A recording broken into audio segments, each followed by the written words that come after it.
How to add SIM card to Apple Wallet. It's pretty simple and a quick process, so without any further delay, let's jump right into the video. Start by heading over to your application scene. Click on Allow. Wait for the page to be loaded. Click on this icon at the bottom left corner of the screen. Tap on Agree and click on Allow. Once you're in this page, you can switch your language to English. Once done, it will be landing you on this page. At the bottom right corner, you can see the option of card. Head over to it.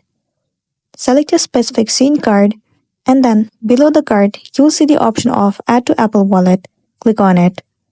Enter some of the details information that has been asked, and then tap on Confirm.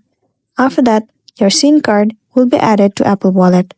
So that's a wrap for this video. If it was helpful, give it a like and check out our next tutorial. Thank you.